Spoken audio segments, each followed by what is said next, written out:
অগ্নিগর্ভ পরিস্থিতি বাংলাদেশের সীমান্তবর্তী মানুষদের সচেতন করতে বিশেষ উদ্যোগ নিল বিএসএফ। অগ্নিগর্ভ পরিস্থিতি প্রতিবেশী রাষ্ট্র বাংলাদেশের অশান্ত পরিবেশের সেই আজ যাতে সীমান্তবর্তী গ্রামগুলোর জনজীবনে এসে না পড়ে তার জন্য বিশেষ পদক্ষেপ নিল বিএসএফ। তাদের পক্ষ থেকে স্থানীয় গ্রামবাসীদের দিকে বোঝানো হয় পারিপার্শ্বিক পরিস্থিতি এই মুহূর্তে অশান্ত, তাই কাঁটাতারের অপর প্রান্ত থেকে কোনো আগত অপরিচিত ব্যক্তি বা ব্যক্তিবর্গকে আশ্রয় না দেওয়ার জন্যে তারা সাধারণ মানুষকে সচেতন করেন এই সমস্ত বিষয়গুলি বোঝানোর পাশাপাশি। আমি বাংলাদেশের রাজশাহী সিটি থেকে আসছি ভারতে চিকিৎসার উদ্দেশ্যে আসা। আমার শ্বশুর খুবই শয্যাশায়ী, তার চিকিৎসার জন্য আমরা ব্যাঙ্গালোরের উদ্দেশ্যের জন্য গেদে বর্ডারে এখন অবস্থান করছি। কীভাবে নিয়ে এলেন? ওনাকে অ্যাম্বুলেন্সে করে নিয়ে আসছি। এখন কীভাবে নিয়ে যাবেন? এখান থেকে হাওড়া পর্যন্ত অ্যাম্বুলেন্সে নিয়ে যাব, তারপর হাওড়া থেকে ট্রেন যোগে ব্যাঙ্গালোরে যাব। বর্তমান কী পরিস্থিতি বাংলাদেশে? বর্তমান পরিস্থিতি আজকে অবধি ভালো, গতকাল রাত পর্যন্ত খুব খারাপ ছিল। জনতারও কোনো ধরনের কেউ কোনো সমস্যা করেনি। এছাড়াও আরও জানা যায় স্থানীয় মানুষদের কাছ থেকে বিএসএফ তাদেরকে আশ্বস্ত করেছে যে কোনো রকম পরিস্থিতিতে তারা সাধারণ মানুষের পাশে আছে।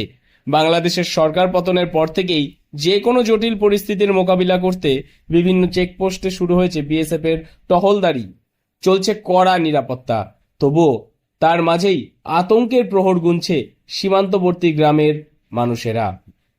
সাহেবের সঙ্গে একেবারে মেন আলোচনা হলো বাংলাদেশের বর্তমান পরিস্থিতি খুব ভালো নয়। এর জন্য আমাদের ভারতবর্ষকে সুরক্ষিত রাখার জন্য প্রত্যেক বর্ডার এলাকার যত গ্রাম আছে এবং যত পঞ্চায়েত আছে তাদেরকে জানানো হচ্ছে যে তারা যেন অ্যালার্ট থাকে এবং বাংলাদেশ থেকে যদি কোনো সাধারণ লোক বা কোনো ঘুষপ্যাট লোক না ডাকে, আতঙ্কবাদীরা না আসতে পারে, তার জন্য সাহেবদের সঙ্গে অ্যালার্ট থাকতে বলেছে, আমাদের কোম্পানি কমান্ডারের সঙ্গে, বিএসএফদের সঙ্গে। এছাড়া আমাদের বর্তমান যা ভারতবর্ষের যা অবস্থিতি বা পশ্চিমবাংলার যে অবস্থা, এর জন্য যেন কোনো দুষ্কৃতি যাতে পশ্চিমবাংলা না ঢুকতে পারে তার জন্য সাহেবদের সঙ্গে আলোচনা রাখতে বলে সবসময় আমাদের থাকতে বলেছে। উল্লেখ্য, বাংলাদেশের জাতীয় সংসদ ইতিমধ্যেই ভেঙে দিয়েছেন রাষ্ট্রপতি। নতুন সরকার গঠনের পথে বাংলাদেশ। ইতিমধ্যেই ভারত বাংলাদেশের বিভিন্ন সীমান্ত থেকে যারা ভারতে এসেছিলেন তারা অনেকেই ফিরে যাচ্ছেন। ভারত বাংলাদেশ থেকে প্রতিদিনই বহু মানুষজন যাতায়াত করে থাকেন দুই দেশের মধ্যে। বাংলাদেশের বহু নাগরিকেরা ভারতবর্ষে আসেন চিকিৎসা কিংবা বেড়ানোর উদ্দেশ্যে। তাদের থেকে বাংলাদেশের সরকার পতনের পর থেকেই বিভিন্ন হাড়হিম করা কাহিনী শোনা গিয়েছে ইতিমধ্যেই। ওইগুলো যাতে কেটে ইমিডিয়েটলি কাটা শুরু হয়ে যায়, কারণ বাংলাদেশ থেকে অনেকেই এখন পালিয়ে আসতে পারে। হিন্দুদের খুবই খারাপ অবস্থা। আসার পরে এবার সেটা তো একসাথে যদি অ্যাটাক করে 200-300 জন, তখন ওই বিএসএফরা সেগুলো কন্ট্রোল করতে পারবে না। এই কারণে জুট কাটার নিয়ে সমস্ত পরিস্থিতি নিয়ে মাইকিং করে যাতে সমস্তটা কন্ট্রোলে আনা যায়, এই কারণে আমাদেরকে ডাকা হয়েছে। বাড়তি সতর্কতা মোতায়েন করা হয়েছে ভারতের সীমান্তবর্তী এলাকাগুলিতে।